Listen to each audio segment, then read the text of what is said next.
Class 12th is the most challenging year for every NEET aspirants, क्योंकि उनको एक साल में नीट भी क्रैक करना होता है और बोर्ड्स में भी उनको अच्छा स्कोर। स्कूल के टीचर कुछ पढ़ा रहे होते हैं, कोचिंग के टीचर्स का कुछ और चल रहा होता है, उसमें कोचिंग के जो टेस्ट होते हैं वो उनको देने होते हैं, और प्लस स्कूल का जो होमवर्क होता है वो सब उनको करना होता है। The biggest question comes, how do I manage both NEET और boards.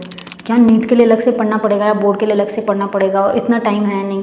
So here I will give you complete strategy that will help you crack NEET along with good score in your board exams. So video को end तक देखना, और अगर video useful लगे then channel को subscribe कर देना, video को लाइक एंड शेयर जरूर कर देना। The first point is understand the overlap. तो बहुत बड़ा मिथ ये होता है कि बोर्ड्स के लिए अलग से पढ़ना होता है, नीट के लिए अलग से पढ़ना होता है। These are not separate mountains, दोनों सेम ही है। दोनों के लिए फिजिक्स केमिस्ट्री बायोलॉजी पढ़नी होती है। दोनों के लिए ही सबसे बड़ा जो सोर्स होता है वो है एनसीईआरटी। सेकेंड चीज़, अगर तुमने नीट के लिए अच्छे से पढ़ाई करी है तो डेफिनेटली तुम्हारा बोर्ड्स में स्कोर बहुत अच्छा होने वाला है। और अगर तुम सिर्फ बोर्ड्स के लिए ही पढ़ रहे हो तो ये ज़रूरी नहीं है कि तुम्हारा नीट में सिलेक्शन होगा या नहीं, इसकी कोई गारंटी नहीं है। पर इसकी गारंटी ज़रूर है, अगर नीट के लिए पढ़ा है तो बोर्ड्स में बहुत अच्छा स्कोर होगा। तो दोनों में डिफरेंस क्या है? The difference is, first difference कि जो बोर्ड्स होते हैं, बोर्ड्स के लिए एडिशनल सब्जेक्ट्स होती है, लाइक फिजिकल एजुकेशन, इंग्लिश या फिर कंप्यूटर, तुमने जो भी चूज़ करा है तुम्हारी दो वो एडिशनल सब्जेक्ट होंगे, तो तुम्हें उसके लिए अलग से एक्स्ट्रा मेहनत करनी पड़ेगी। और सेकेंड डिफरेंस, बोर्ड्स में तुम्हें लॉन्ग आंसर्स एकदम नीट और क्लियर आंसर्स लिखने होते हैं, जबकि नीट के लिए तुम्हें एमसीक्यू बेस्ड वहाँ पे पेपर सोल्व करना पड़ता है। ठीक है, तो अब ये जो दो डिफरेंस है, इन दो डिफरेंस पे काम करना है बस, और बाकी सब एज इट इज़ रहेगा दोनों। सेकेंड पॉइंट आता है टाइम मैनेजमेंट एंड स्ट्रेटजी।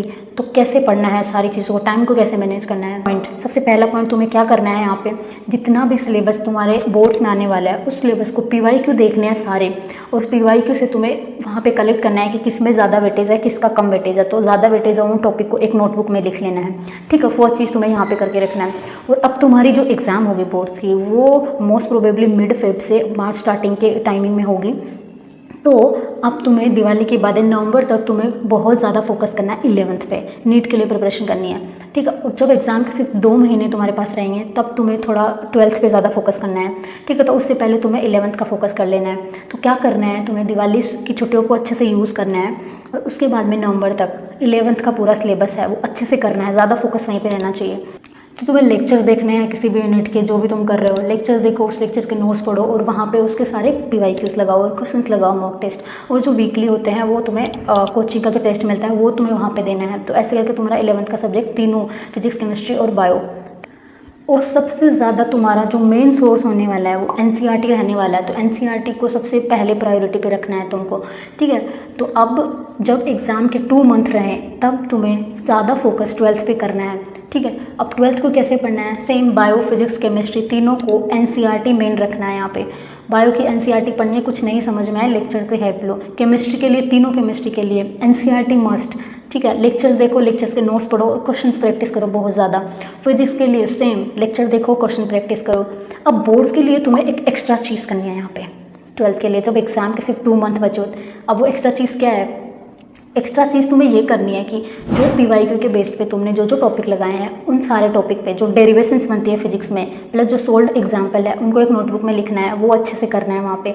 और जितने भी पीवाईक्यू है टाइमर लगाओ 3 आवर्स का, और वहाँ पे बैठ के सबको रगड़ दो जितने भी पीवाईक्यूज़ हैं, और उनसे रिलेटेड जितने भी टॉपिक हैं उन टॉपिक की थ्योरी अच्छे से देखो, और टाइमर लगा के प्रैक्टिस करो कि बोर्ड के बेसिस पे कैसे आंसर लिखना है।